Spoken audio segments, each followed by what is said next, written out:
So there's been some concern about the runway length at Plymouth Airport and whether or not that would inhibit future aviation operations at the airport and undermine viability. Well, we can tell you that the runway length at Plymouth certainly wouldn't inhibit viability at the airport.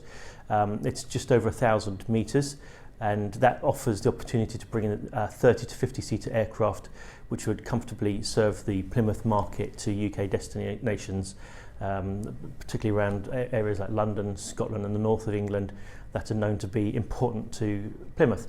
So actually the runway length is not a major problem. There is also an issue with what's called the RESA, the runway end safety area at the eastern end of the runway.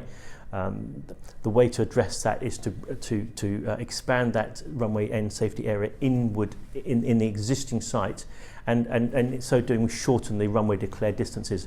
But even with those declared distances, we can still operate the kinds of aircraft we need to serve those domestic markets and even near European markets.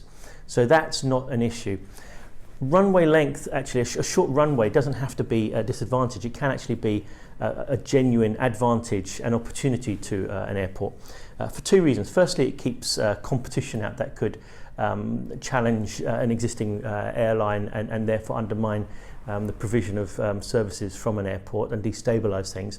So it keeps that out, and that happens, for example, at London City, where the likes of EasyJet and Ryanair and so on can't get in because the runway is too short for their kind of aircraft. Southampton also benefits from a shorter runway for similar reasons.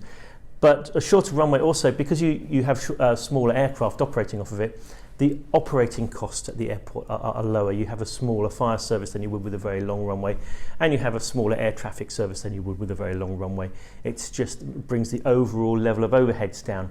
So the way to think about it is that the runway length at Plymouth is fit for purpose, and it's everything we need, and it's not going to be a problem for the business going forward, despite the rumours.